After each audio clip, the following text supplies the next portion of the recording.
YouTube, this is darkstylezvideo here, and I know it's been a long ass time since I made a video, and I'm sorry about that, but I'm back with my usual videos about Final Fantasy 14 online, and now it's about a month until we get the early access to 3.0, which is the expansion pack HEAVENSWARD.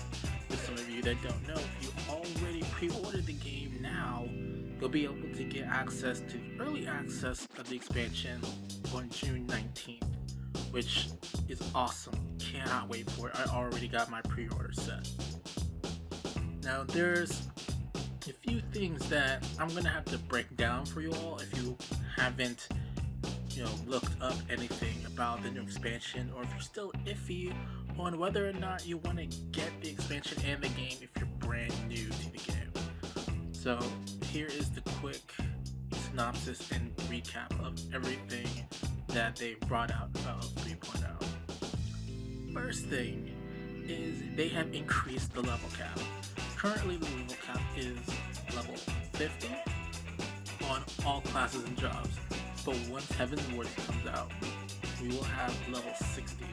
I know it's not a huge level cap increase, but still it's a level cap increase, which guarantees at the very least at least four more abilities for you to use. 3 or 4 more abilities to use in any class, which is incredibly awesome.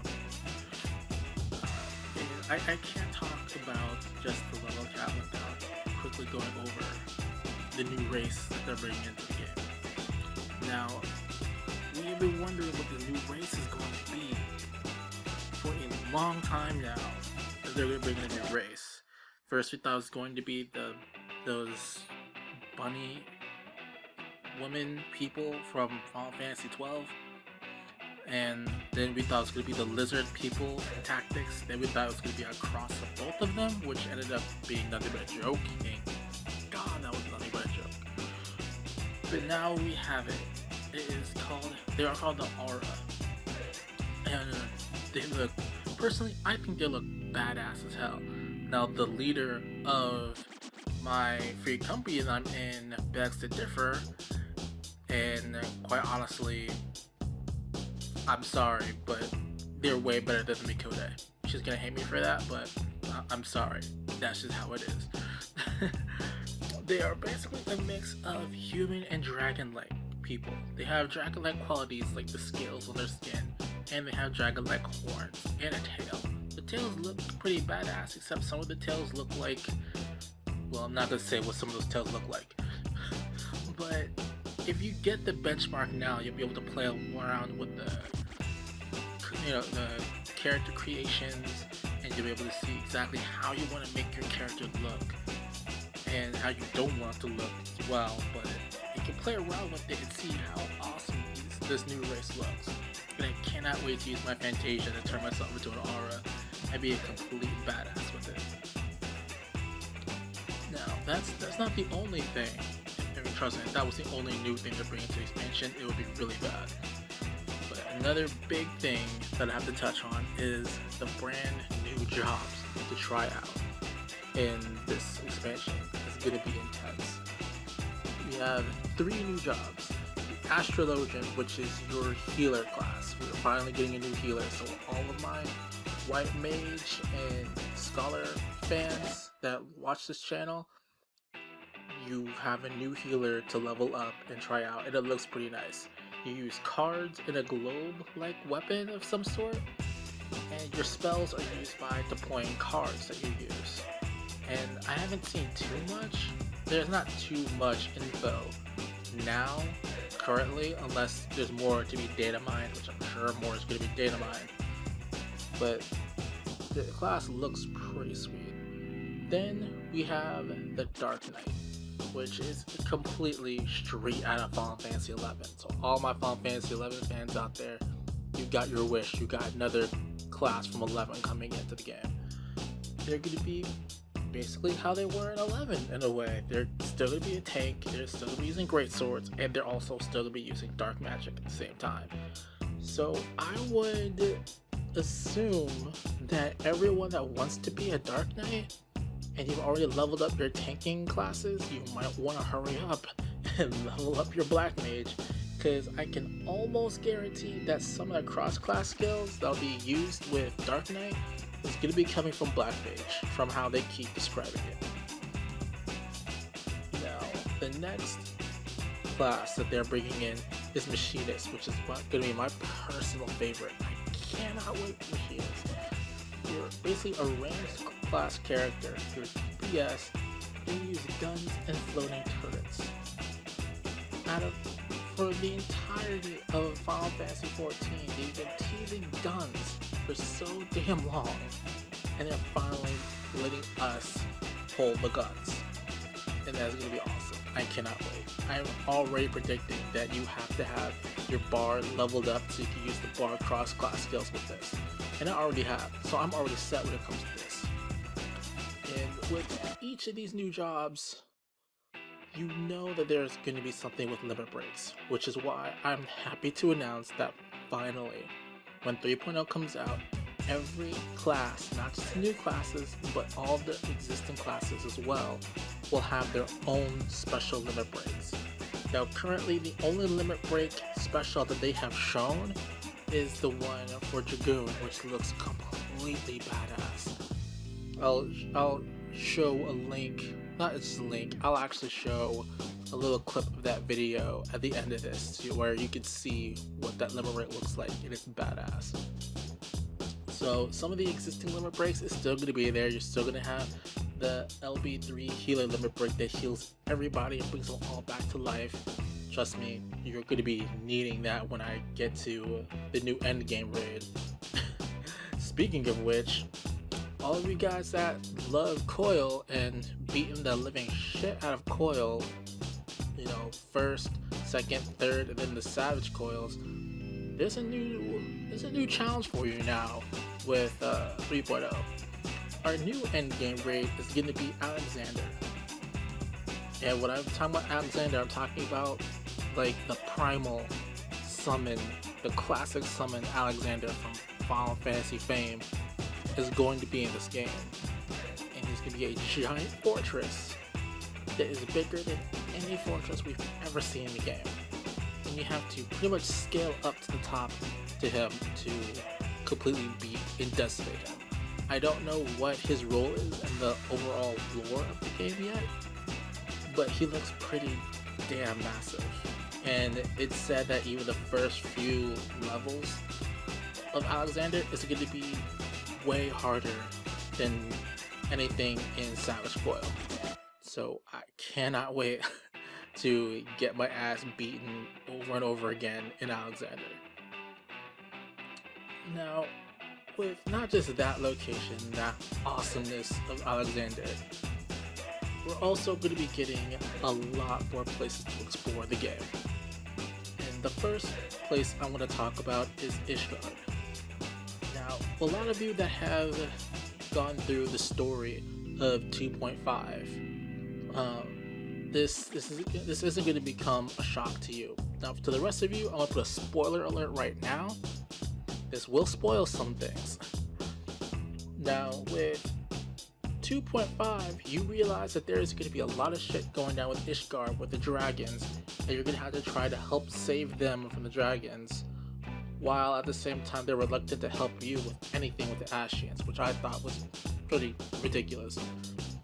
But they keep getting teased on how much you have to help them and help their kingdom without really showing the kingdom until you finally get to that one instance where you're on the bridge saving their kingdom from a giant dragon.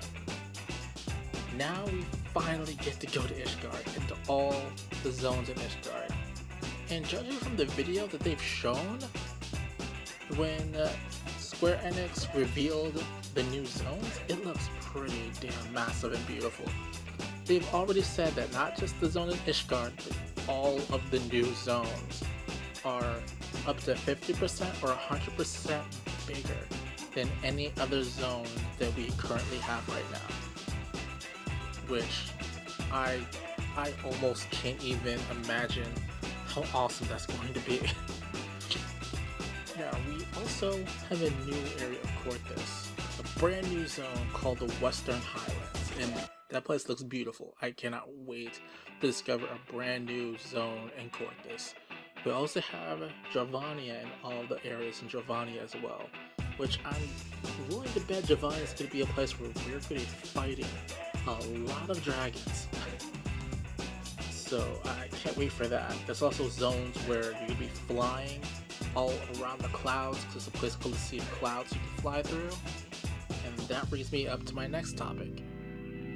Flying mounts are finally going to be here. And not just dragons will be able to fly, which you will be able to get through the story of 3.0, but they're also going to take existing mounts that we have, like I think it was one of the horse mounts that was able to fly because it has wings. I'm trying to remember which one. I'm sorry, I don't remember right now. But I know that our chocobos will be able to fly. There was a rumor, which I haven't seen confirmed yet, that the fat chocobo can fly. I don't know how to feel about the fat chocobo flying or not, but hey, if it believes it can fly, let it believe it can fly, I guess. We're also going to be getting newer types of flying mounts. There's one that looks like a mix between an eagle and a lion. I don't know exactly what that one was called, but it looked pretty awesome.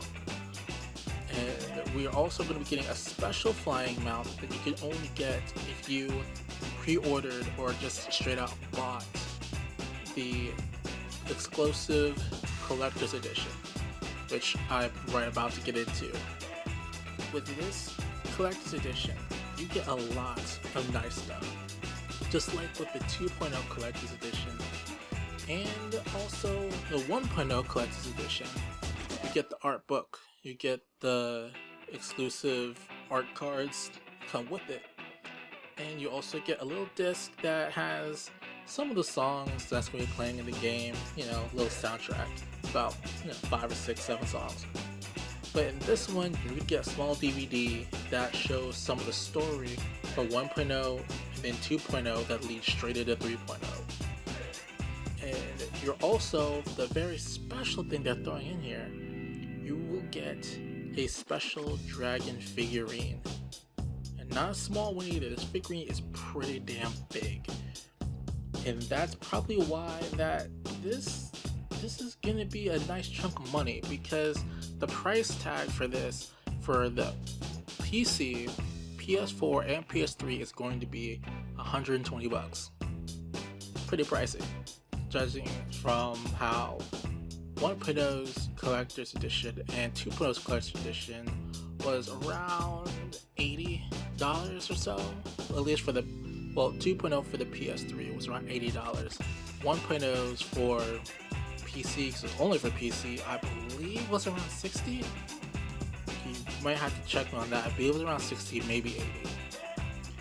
But don't worry, because if you just want to get the standard version of 3.0, that is currently $40, which is cheaper than a brand new PS3 game out these days.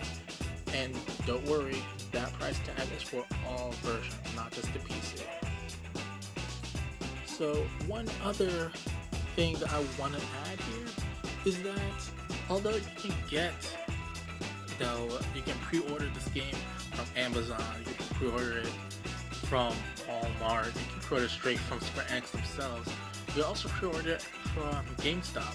The GameStop actually has something a little extra that they give you for pre-ordering the game. Even though when you pre-order the game, you get special in-game items, like cosmetic items of course, and new barding, things like that. You also get from GameStop a physical exclusive fabric flag that you would get with it, just like the fabric flag that they gave people that pre-ordered 2.0. So I think that's kind of adding a little bit more, giving you more bang for your buck if you go through GameStop. Although I know a lot of people don't like GameStop, this is kind of one of the reasons why GameStop is good for things. So guys, what do you think about 3.0? Are you going to pick it up? Are you still trying to weigh out your options on it? There's still a lot more that I haven't even begun to touch on yet, because we kind of spoil some things. We'll at least leave a little bit of mystery to things. So if you are getting the game, or you've never played before, or even if you're trying to look for a new free company to join, that's awesome. You can also click on the link below. There'll be a link to the free company I'm a part of. We're kind of awesome. Just throwing that out there. just throwing that out there. So guys, I hope to see all of you on June 19th when the early access of Final Fantasy 14 Realm Reborn, HEAVENSWARD, comes out. Until next time, this is darkstylezvideo signing out.